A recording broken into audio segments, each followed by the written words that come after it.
आज हम लोगों को स्टार्ट करना है सेक्शन 22 से। कहां से स्टार्ट करना है?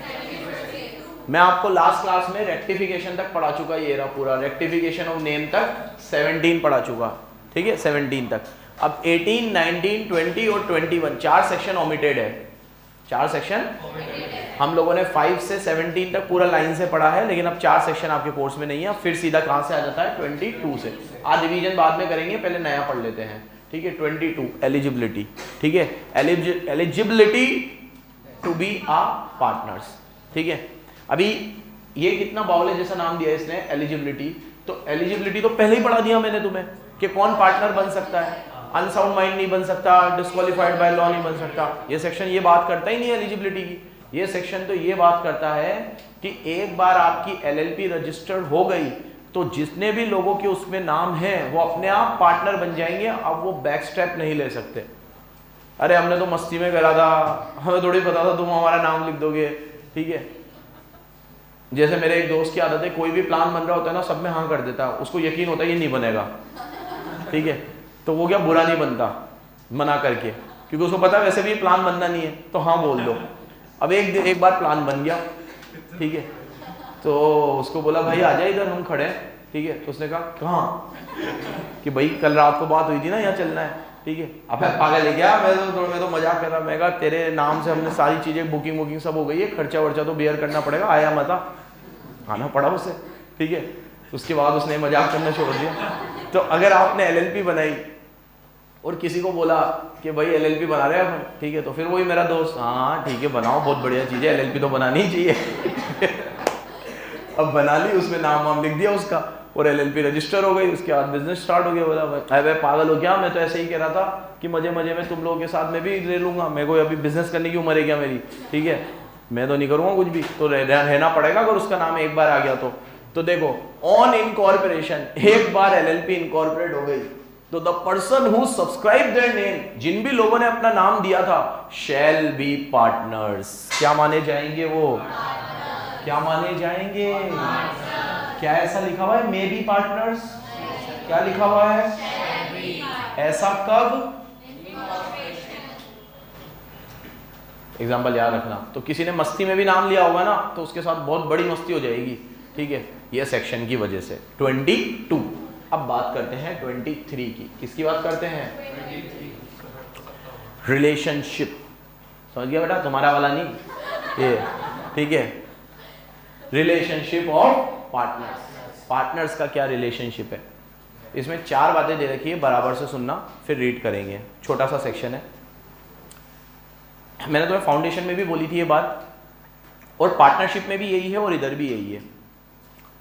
एक पार्टनर का दूसरे पार्टनर के साथ क्या रिलेशन है, आपस में क्या म्यूचुअल राइट्स है और म्यूचुअल ड्यूटीज है, वो कितनी चीजों में एलएलपी की तरफ ऑब्लाइज्ड है, कितनी चीजों में एलएलपी उनकी तरफ ऑब्लाइज्ड है, क्या दोनों के राइट्स है, ड्यूटीज है, ये सब आप स्वयं डिसाइड करो एलएलपी एग्रीमेंट में। एक्ट साइलेंट है, एक्ट नहीं बोलता कुछ भी, पहला पावर आपको दिया है, और टाइम पे आप उस एलएलपी एग्रीमेंट में अपने म्यूचुअल राइट्स एंड ड्यूटी को चेंज भी करना चाहो तो चेंज भी कर सकते हो।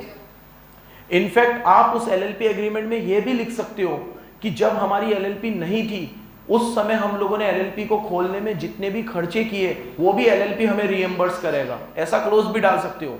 और एलएलपी खुलने के बाद मेरा ये राइट रहेगा, तेरी ये ड्यूटी रहेगी, तेरा ये राइट रहेगा, तेरी ये ड्यूटी रहेगी, ये वाला खर्चा हुआ तो तू बियर करेगा, ये सब कुछ तुम खुद डिसाइड कर लो स्वयं,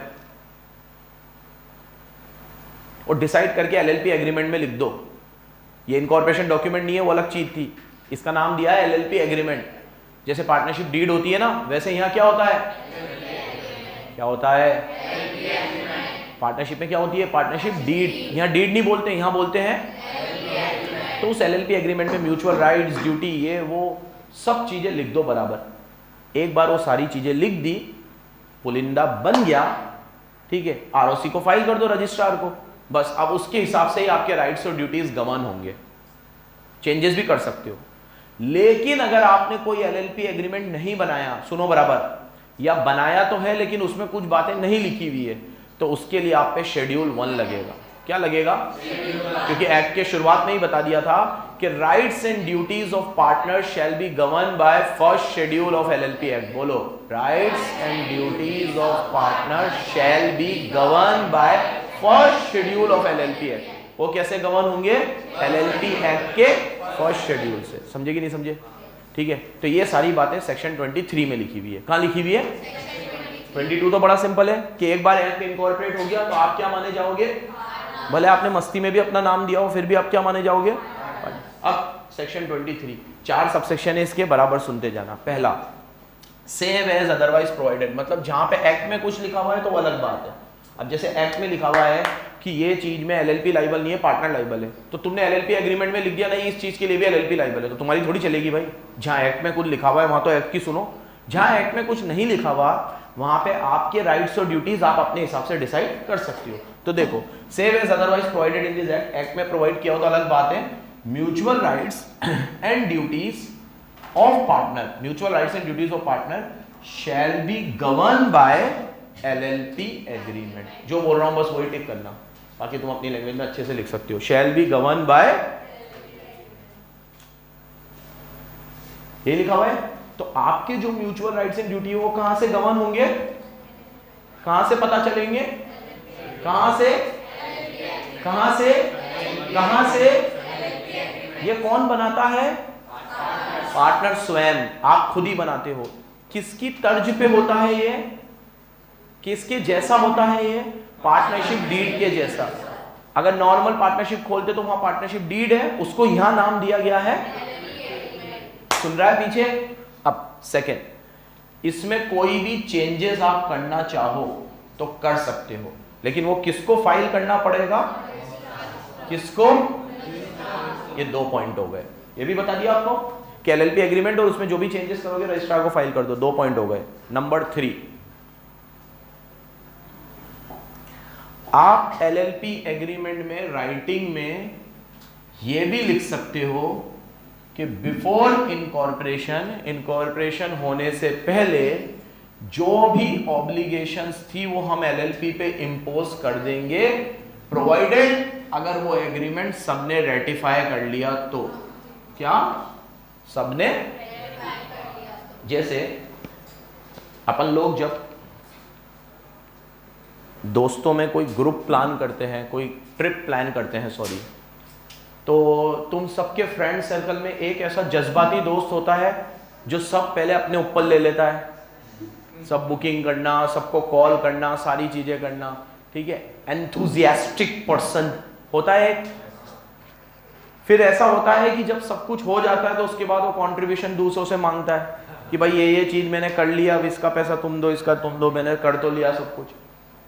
तो ये वो एंथुजियास्टिक पर्सन के लिए है कि जिसने माथा फोड़ी करके एलएलपी चालू तो करवा ली, अब उसमें जो भी ऑब्लिगेशन आई है वो किसके ऊपर डाल दी उसने? पर प्रोवाइडेड है कि सारे पार्टनर उसको रेटिफाई मतलब यस करे कि हाँ ठीक है, सही बात है, तूने एग्रीमेंट बनवाया था, हाँ ठीक है, सीए के यहाँ भी गया था तू, तो सीए को भी पैसे दिए होंगे तूने, है ना। फिर तूने फाइलिंग करी थी, ई फाइलिंग, तो ई फाइलिंग के भी तेरे चार्जेस लगे होंगे। उसके अलावा तेरा इतना जाना दौड़ना करना, ये सब में पैसा तो लगा होगा भाई, सही कह रहा है तू, कितना लगा है? 50,000 रुपये लगे, हाँ ठीक है, तो हम देंगे तेरे को। तो सारे पार्टनर ने रेटिफाई कर दिया, तो आप ये बात भी एलएलपी एग्रीमेंट में लिख सकते हो क्या कि एलएलपी स्टार्ट होने के बाद तो सारे राइट्स एंड ड्यूटीज है ही, लेकिन एलएलपी स्टार्ट होने के पहले भी जो राइट्स एंड ड्यूटीज है वो एलएलपी पे इंपोज कर दिए जाएंगे। एग्जाम्पल याद रखना, ठीक है, बट सबके द्वारा रेटिफाई होना चाहिए। क्या होना चाहिए? अब 4th पॉइंट मेन है। अब आपने ना तो कोई एग्रीमेंट बनाया, और बनाया तो उसमें कुछ मैटर मिसिंग थे, तो आपके राइट्स एंड ड्यूटीज जो है वो कहां से गवर्न होंगे? By the provision of schedule 1, by the provision of. ये 4 सबसेक्शन आपको लर्न हो जाने चाहिए। क्या पढ़ा रहा हूं? ये 23 क्या पढ़ा रहा हूं? इसका नाम है रिलेशनशिप। क्या नाम है? समझ में आया? कितने सबसेक्शन थे? 4। एक बार फिर देख लो 4। पहला कि आपके जितने भी म्यूचुअल राइट्स एंड ड्यूटीज है वो किससे गवर्न होंगे? एलएलपी एक्ट से। सेव एज अदरवाइज से शुरू करोगे क्या? भला क्या मतलब है सेव एज अदरवाइज का? वेरी गुड, ठीक है। मतलब आगे एक्ट में अगर कहीं बोला गया है कि कोई सेक्शन कोई बात बोल रहा है तो वो प्रोसीड करेगा इस बात से, मतलब फिर आपका एलएलपी एग्रीमेंट नहीं चलेगा। तो सेव एज अदरवाइज लिखने से क्या हुआ, हमने आगे आने वाले सेक्शन को सेव कर दिया, सेविंग क्लोज है ये। क्या है? पॉइंट नंबर 2 में क्या लिखा हुआ है कि एलएलपी एग्रीमेंट जो आपने बनाया है और उसमें जो भी प्रकार के चेंजेस किए हैं वो आपको रजिस्ट्रार को फाइल करने पड़ेंगे। पॉइंट नंबर 3 में लिखा हुआ है कि अगर आपने एलएलपी स्टार्ट होने के पहले भी कोई खर्चे किए थे तो आप ये ऑब्लिगेशन इंपोज कर सकते हो एलएलपी पे कि वो खर्चे भी एलएलपी बियर करेगी, प्रोवाइडेड सारे पार्टनर की कंसेंट होनी चाहिए। और पॉइंट नंबर 4 में क्या लिखा हुआ है, in the absence of LLP agreement और एनी मैटर्स, या तो पूरा एलएलपी एग्रीमेंट ही गायब है या कुछ मैटर्स गायब है, तो mutual rights and duty shell be govern by the provisions of first schedule. आप पे क्या लग जाएगा? इन्होंने फर्स्ट शेड्यूल बना रखा है बहुत जबरदस्त, उसमें हर चीज लिखी हुई है। जैसे डीड एब्सेंट होती है तो पीएसआर इक्वल होता है ना, तो इसमें भी लिखा हुआ है कि एलएलपी एग्रीमेंट में नहीं लिखा हुआ तो पीएसआर क्या होगा? इक्वल होगा। कैपिटल कंट्रीब्यूशन क्या होगा? इक्वल होगा। पार्टनर डीड एब्सेंट है तो आईओसी नहीं मिलती तो आईओसी नहीं मिलेगी, सैलरी नहीं मिलेगी, प्रॉफिट भी इक्वल मिलेगा। जो भी तुमने पार्टनरशिप में पढ़ा है वो सब इन्होंने फर्स्ट शेड्यूल में लिख रखा है। लेकिन वो फर्स्ट शेड्यूल आप पे एप्लीकेबल कब होगा? जब डीड एब्सेंट है, मतलब आपका LLP agreement prima facie power आपको दिया गया है। अब मुझे मुर्साब दिल्ली को रेशियो 3:1 रखना है तो रखो 3:1, लेकिन आप नहीं रखोगे तो फिर हम तो 1:1 ही मानेंगे, हम तो इक्वल ही मानेंगे। समझ गए? चलो आगे आते हैं। ठीक है रोहित, इक्वल ही है बेटा। अब 24 cessation of partnership interest. Cessation of, cessation मतलब रुकना, कोई चीज को रोक लगाना, खत्म होना, कोई सी चीज का खत्म होना, सीज होना। ठीक है, हाँ, एंड, ठीक है। तो एंड ऑफ पार्टनरशिप इंटरेस्ट, कि कब पार्टनरशिप में आपका इंटरेस्ट खत्म माना जाएगा, कि बस अब पार्टनरशिप आपकी समाप्त, खत्म, कब माना जाएगा? प्लीज सामने देखो। एक्चुअली कब खत्म होगी पार्टनरशिप ये भी यही सेक्शन बताएगा। 24 खत्म होने के कॉन्सिक्वेंसेस क्या होंगे वो भी यही बताएगा। मतलब टोटल खत्म होने के ऊपर है कि कब आपका पार्टनरशिप में इंटरेस्ट खत्म, पार्टनरशिप नहीं बोल रहा मैं, पार्टनरशिप में आपका इंटरेस्ट कब एंड माना जाता है। मेरी तरफ देखो। पहला, जब आप स्वयं जाना चाहते हो, मतलब रिटायरमेंट, लेकिन उसके लिए आपको 30 डेज का प्रायर नोटिस देना पड़ेगा। क्या देना पड़ेगा? तो अगर मैं 1 अप्रैल से फॉर्म छोड़ना चाहता हूं तो 1 मार्च को मुझे नोटिस देना पड़ेगा कि भैया ये लो, मैं अब एलएलपी से रिटायर होना चाहता हूं, रेजिग्नेशन, सारे पार्टनर्स को। Point number 1। तो ये तो सबसे सिंपल हुआ। पॉइंट नंबर 2, एक आप एलएलपी में सीज माने जाओगे, आपका इंटरेस्ट खत्म माना जाएगा जब आप पागल हो जाओ, अनसाउंड माइंड, या फिर आपकी डेथ हो जाए, या आप इंसॉल्वेंट हो जाओ, तो आप अपने आप ही मतलब खत्म ही हो गए, मतलब तो फिर आपका भी पार्टनरशिप से डी एंड माना जाएगा। एक तो आप खुद निकल गए और एक सर्कमस्टांसेस ऐसे बन गए कि अब आपको निकलना पड़ेगा, बिकॉज आप अनसाउंड माइंड के हो गए, आप इंसॉल्वेंट हो गए, आपकी डेथ हो गई, these type of reasons. Please सामने देखो, ये सब हो गया, पूरे खत्म हो गए, आप निकल गए। तो निकलने के बाद जो प्रायर ऑब्लिगेशंस थी आपकी वो तो एज इट इज रहेंगी। मतलब निकलने के पहले अगर एलएलपी पे 10 लाख का कर्जा था और उसमें से 5 लाख का कर्जा मेरे खुद के ही ऊपर था तो वो कर्जा तो रहेगा, या एलएलपी के ऊपर 10 लाख का कर्जा था, उसमें मेरा इंटरेस्ट 2 लाख का था, मुझे 2 लाख देने थे, तो वो 2 लाख तो रहेंगे। तो ये पार्टनरशिप में भी पढ़ाई थी और पिछले साल फाउंडेशन में एलएलपी में भी ये बात पढ़ ली अपन ने कि निकलने के बाद आप प्रायर ऑब्लिगेशन से मुक्त नहीं हो जाते। आज अगर ये कोचिंग में छोड़ भी दूंगा तो जो बैच मैंने स्टार्ट कर रखे हैं वो तो कोर्स पूरा करा के जाऊंगा ना, जो मेरी प्रायर कमिटमेंट से जो फीस मैं तुमसे ले चुका हूं वो तो पूरी करूंगा ना, या उसके बिना ही चल जाऊंगा। तो ये तो एक एथिक्स और मोरालिटी वाली भी बात है, और लॉ भी यही कहता है कि जो आपके प्रायर कमिटमेंट्स थे आप उन्हें तो पूरा करोगे ही सही, डिस्पाइट कि अब आप पार्टनर नहीं रहे। हाँ, अब आपकी डेथ हो जाएगी तो कैसे पूरा करोगे, डेथ में कैसे करोगे, इंसॉल्वेंसी में कैसे करोगे, अनसाउंड माइंड में कैसे करोगे। तो ये वाली बात सिर्फ रिटायरमेंट पे लागू हो रही है। किस पे लागू हो रही है? समझ रहे हो मेरी बात को? डेथ में आप प्रायर ऑब्लिगेशन कैसे पूरी करोगे? हाँ, पैसों की बात है तो आपका लीगल रिप्रेजेंटेटिव दे देगा, लेकिन सर्विस की बात है तो कैसे देगा? अब मैं मर गया तो मेरी मम्मी थोड़ी पढ़ाने आएगी यहाँ, ठीक है? तो खत्म, कॉन्ट्रैक्ट वहीं पर खत्म। लेकिन हाँ, पैसे की बात है कि आपसे कोई पैसे ले रखे थे तो वो मेरे घर वाले देंगे, ठीक है? इंसॉल्वेंसी में तो पैसे भी नहीं दोगे क्योंकि आप क्या हो गए, अनसाउंड माइंड में भी नहीं दोगे, ठीक है? तो उस समय आपके स्टेट में है तो दे दोगे, नहीं तो नहीं दोगे। ये सब रूल है, ये सब बात इसी में लिखी हुई है टोटल। इसीलिए मेरी बात सुन लो वापस, ये सिर्फ सिजेशन ऑफ पार्टनरशिप इंटरेस्ट का नहीं है, उससे होने वाले कॉन्सिक्वेंसेस भी इसी सेक्शन में कवर्ड है। अब पॉइंट नंबर 1 में बताया रेजिग्नेशन, पॉइंट नंबर 2 में बताया इंसॉल्वेंसी, डेथ और इंसैनिटी, थर्ड पॉइंट नंबर 3 में बताया प्रायर ऑब्लिगेशन के लिए आप अभी भी लायबल रहोगे। पॉइंट नंबर 4,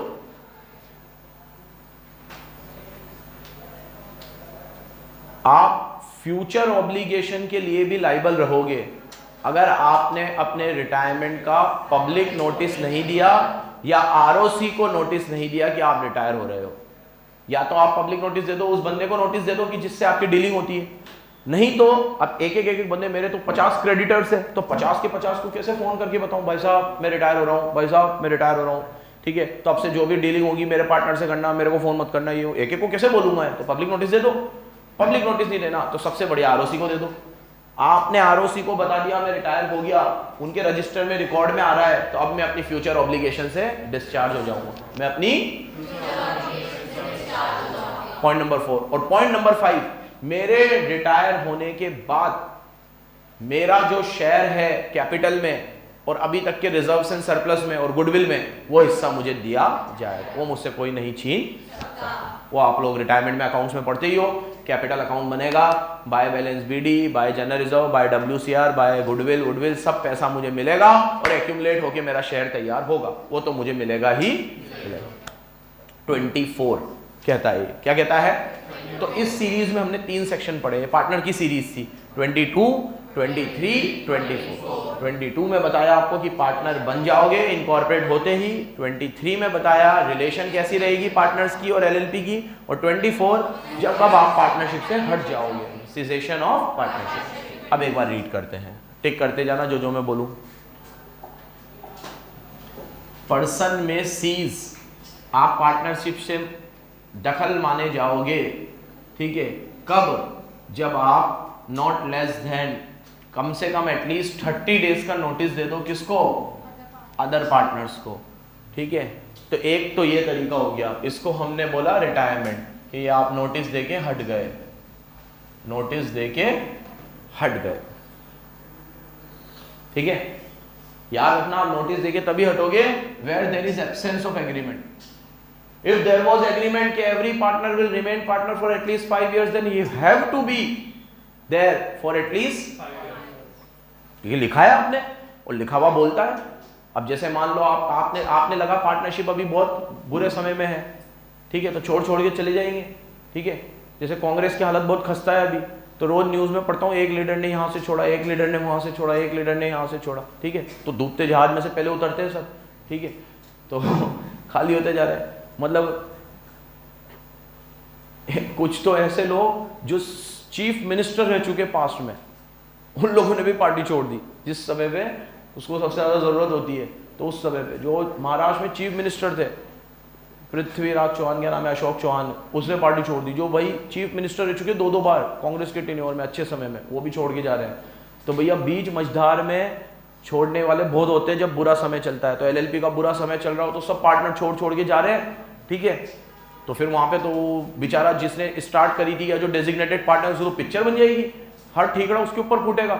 तो इसीलिए कई लोग एग्रीमेंट में पहले लिख देते हैं कि भैया कम से कम 5 साल रहोगे, 10 साल रहोगे, तो फिर एग्रीमेंट के अकॉर्डिंग। लेकिन इन एब्सेंस ऑफ एग्रीमेंट आप नोटिस देके कभी भी रिटायर हो सकते हो, बट नोटिस एटलीस्ट 30 डेज पहले का तो होना चाहिए। सुन रहे हो बेटा चिन्नू लाल? अब कोई नोटिस की बात नहीं हो रही है, नॉर्मल। तो नॉर्मली आप कब सीज माने जाते हो? जब आपकी डेथ हो जाए या एलएलपी खुद ही, तो फिर कैसे पार्टनर हो गए? एलएलपी डिसॉल्व हो गई, ठीक है। तो या तो आप डिसॉल्व हो जाओ या एलएलपी डिसॉल्व हो जाए, या फिर आप क्या हो जाओ, तो आप पार्टनरशिप से सीज माने जाओगे। अब आप रिटायरमेंट से अलग हो रहे हो, इंसॉल्वेंसी से अलग हो रहे हो, डेथ से अलग हो रहे हो, या किसी भी रीजन से अलग हो रहे हो, अब से आपका नाम माना जाएगा फॉर्मर पार्टनर। क्या माना जाएगा? तो इस सेक्शन में आगे जब भी रेफरेंस आएगा तो आपको किस नाम से माना जाएगा? So where a partner cease to be a partner, जब भी आप सीज हो गए पार्टनरशिप से, तो now you will be referred as former partner. अब former partner is still being a partner, आप अभी भी फ्यूचर ऑब्लिगेशन के लिए पार्टनर माने जाओगे। कौन से ऑब्लिगेशन के लिए? ये कौन सी बात है सर, मैं तो हट गया ना। माने जाओगे अनलेस, जब तक तुमने एक नोटिस नहीं दिया कि you cease to be a partner, कि आप सीज हो गए हो, इस बात का नोटिस दो। अब अखबार में नोटिस देना या पर्सन को नोटिस देना आपको कॉस्टली लग रहा है कि एक एक को कैसे बताऊं मैं, तो किसको बता दो? और है बीच में, और एंड नहीं है, और है, तो फिर किसको बता दो? आरओसी को। एक एक चीज बराबर याद रखना, किसको बता दो? एक एक को नोटिस देना कॉस्टली है, न्यूज़पेपर में भी नोटिस देना कॉस्टली है, आरओसी को नोटिस देना बहुत आसान है। रजिस्ट्रार को नोटिस दो कि इस फलाना एलएलपी में मैं पार्टनर था और अब मेरा इंटरेस्ट इसमें नहीं है, तो मैं अब अपने आप को यहां से मुक्त कर रहा हूं, तो कृपया फ्यूचर ऑब्लिगेशन के लिए मैं लायबल नहीं रहूंगा। ठीक है, ये बात आपको मैं इस तरीके से फॉर्मेट बना हुआ होता है उसमें आप बता दो, तो आप अपनी ऑब्लिगेशन से मुक्त हो गए। ठीक है, ये तो फ्यूचर की बात हुई। अब पॉइंट नंबर 4, ये एक एक चीज जो बताइए वही है पूरी। अब point number 4, cessation of partner. अब अगर आप एलएलपी से हट जाओगे तो does not itself discharge from any obligation which he incurred while being a partner. तो जो ऑब्लिगेशन आपकी पहले थी उससे आप हटोगे नहीं, उसके लिए तो आप आज भी लायबल। तो अगर आप आज हट रहे हो तो पिछले 5 साल से तो पार्टनर थे, तो पिछले 5 साल में जो क्रेडिटर्स होंगे उसमें जो आपका हिस्सा है वो तो देखे जाओगे ना, या नहीं देखे जाओगे? इसीलिए तो अपन लोग रिटायरमेंट के वक्त रिवैल्यूएशन अकाउंट बनाते हैं, ताकि क्रेडिटर ऊपर नीचे हो रही हो तो पता चल जाए, लैंड ऊपर नीचे हो रही हो पता चल जाए, उसका प्रॉफिट या लॉस किस में बांटते हैं? ओल्ड पार्टनर में, ओल्ड रेशो में। यही तो लॉजिक है कि जितना भी एसेट लायबिलिटी में परिवर्तन हुआ है, जो भी मेरा शेयर है वो मैं देके जाऊंगा मेरे जाने तक। उसके बाद के लिए तो मैं लायबल नहीं हूं, लेकिन उस समय तक के लिए तो मैं। तो ये बात बराबर याद रखना, cessation does not discharge partner from any obligation which he incurred while being a partner। जो बोल रहा हूं वही टिक करा करो, एकदम शॉर्ट में होता है। ठीक है, while being a, जब आप पार्टनर थे उस समय की ऑब्लिगेशन से तो आप क्या नहीं होगे? डिस्चार्ज नहीं होगे। और लास्ट, जब भी आप रिटायर होते हो, when you ceases to be a partner unless otherwise agreed, या तो कुछ और एग्रीमेंट हो तो अलग बात है, तो he shall be entitled, आप फॉर्म से क्या क्या ले सकते हो? इक्वल टू द कैपिटल जो आपने कंट्रीब्यूट करी थी, एक्यूमुलेटेड प्रॉफिट, एक्यूमुलेटेड लॉस, क्योंकि वो आपको बेयर करने पड़ेंगे। ये सब चीजें आपको लेनी देनी, ये आपका राइट है कि कैपिटल में कंट्रीब्यूशन आपको मिलेगा, रिवैल्यूएशन भी लिख दो, रिवैल्यूएशन का प्रॉफिट आपको मिलेगा, कोई रिजर्व एंड सरप्लस है तो वो आपको मिलेंगे, और गुडविल नहीं लिखा हुआ गुडविल भी लिख दो, जो शेयर ऑफ गुडविल है वो भी आपको मिलेगा। लेकिन ये सब तभी मिलेगा जब एग्रीमेंट में लिखा हुआ है। शेयर ऑफ गुडविल भी मिलेगा, लेकिन ये तभी मिलेगा, फिर बोल रहा हूं, जब एग्रीमेंट में, अगर एग्रीमेंट में लिखा हुआ है कि गुडविल में हिस्सा नहीं देंगे तो फिर तो नहीं देंगे, लेकिन जो कैपिटल है वो तो मिलेगी। एक मिनट बेटा, अब 6 वाला पॉइंट तो इतना बकवास है कि farmer partner shall not have any right in management. ये कि कहने की बात है, जब मैं हट ही गया तो अब मेरा मैनेजमेंट में या इंटरफेरेंस में कोई, मतलब मैनेजमेंट में कोई तरह का इंटरफेरेंस नहीं रहेगा। ये तो कहने की बात है, मैं हट गया तो काहे का रहेगा इंटरफेरेंस, में हट ही गया। हाँ भाई सिद्धार्थ,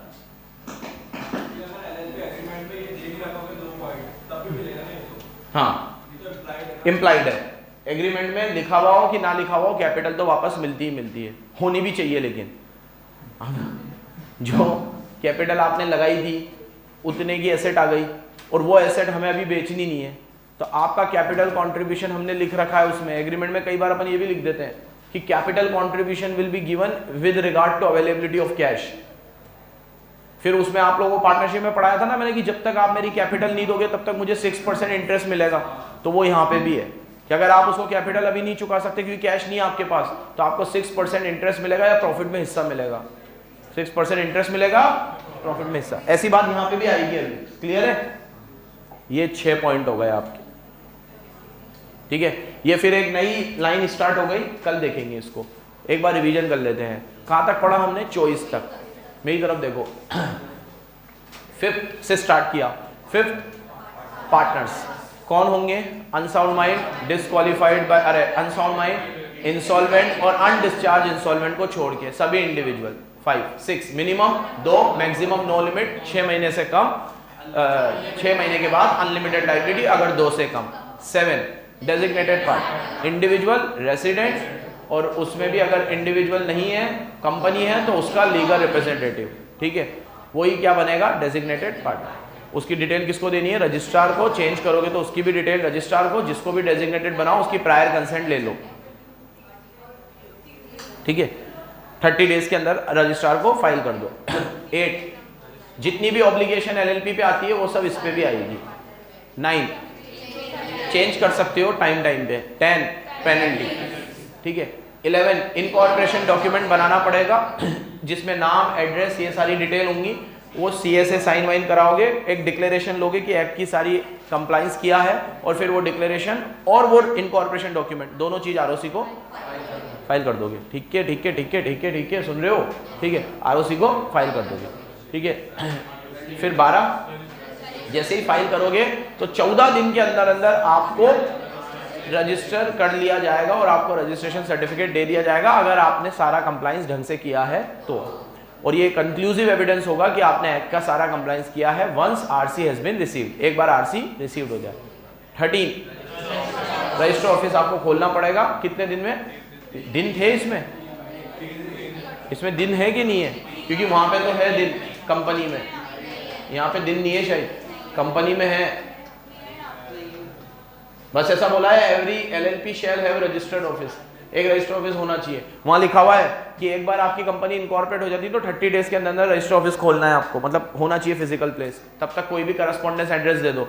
यहाँ पे दिन नहीं है, बाउल है ना, दिन लिखना चाहिए ना। आज मैं इनकॉर्पोरेट हुआ, बोला रजिस्टर ऑफिस कहाँ है, होना चाहिए ना, हो जाएगा, ठीक है। हमने लिखा है ना शेल है, तो मैं मना थोड़ी कर रहा हूँ, खोलूंगा मैं भी एक दिन, वो दिन आएगा, ठीक है। तो बताओ तो सही कब खोलना है, ठीक है, कि इतने इतने दिन में तो खुल ही जाना चाहिए, लूपोले।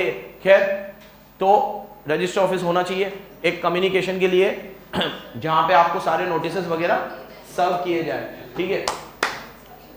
चेंज कर सकते हो आप रजिस्टर ऑफिस को जब चाहो, जब भी चेंज करोगे बताना पड़ेगा। फिर इफेक्ट ऑफ रजिस्ट्रेशन, एक बार 14, एक बार आपकी एलएलपी खुल गई, वो किसी पे भी केस कर सकती है, आप भी किसी पे केस कर सकते हो, मोबाइल प्रॉपर्टी वगैरह खरीद सकते हो, ये सब इफेक्ट होता है। 15, नाम जो भी खोलोगे आप उसके पीछे एलएलपी लगाना है, सबसेक्शन 1 और सबसेक्शन 2, वो अनडिजायरेबल ना हो, आइडेंटिकल ना हो, किसी और कंपनी को रिजेंबल ना करता हो, नेम और एम्बलम एक्ट के अकॉर्डिंग हो। सेंट्रल गवर्नमेंट का अगर पेट्रोनेज शो करोगे, ये भी सब रूल्स में लिखा हुआ है, तो सेंट्रल गवर्नमेंट की परमिशन लेनी पड़ती है। खैर 16, नाम रिजर्व करवा लो। रिजर्व करवाने के 3 महीने के अंदर अंदर वो नाम आपके नाम पे रिजर्व रहेगा, तो 3 महीने में आप फॉर्मेलिटी पूरी करके एलएलपी को इनकॉर्पोरेट कर लो। फिर 17, रेक्टिफिकेशन, जो भी नाम आपने रखा है उसे आप चेंज कर सकते हो, सॉरी चेंज करना पड़ेगा अगर सीजी को लगता है कि आपका नाम अनडिजायरेबल है, आइडेंटिकल है, ये है वो है। कितने महीने में? 3 महीने में।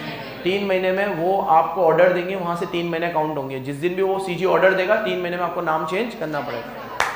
जो भी बंदा रजिस्टर्ड ट्रेडमार्क का ऑनर है, वो एप्लीकेशन जो सीजी को देगा वो 3 साल के अंदर अंदर दे दे, एलएलपी इनकॉर्पोरेट होने के, मतलब जिस एलएलपी पे वो केस कर रहा है वो एलएलपी के इनकॉर्पोरेट होने के 3 साल के अंदर अंदर वो सीजी को बता दे कि ये मेरे नाम से चल रही है, तो सीजी उसको नोटिस देगा और उसका नाम चेंज करवा देगा, ठीक है। ये नाम चेंज आपने किया है, इसका बाद भी आपको आरओसी को सीजी के ऑर्डर के साथ फाइल करनी पड़ेगी कि सीजी के कहने पे मैंने अपना नाम चेंज किया। फिर आरओसी आपको एक नया फ्रेश सर्टिफिकेट ऑफ इनकॉर्पोरेशन देगा, नए नाम के साथ नई जिंदगी शुरू करना। हटाओ 17, 18, 19, 20, 21 ओमिटेड है। 22 से तो आज पढ़े, 22 किसका था? पार्टनर का। 23 और 24 सिजेशन ऑफ पार्टनरशिप। 24 तक समाप्त हुए। धन्यवाद, बंद कर दो भाई। 1/3 चैप्टर कंप्लीट हो गया है आपका।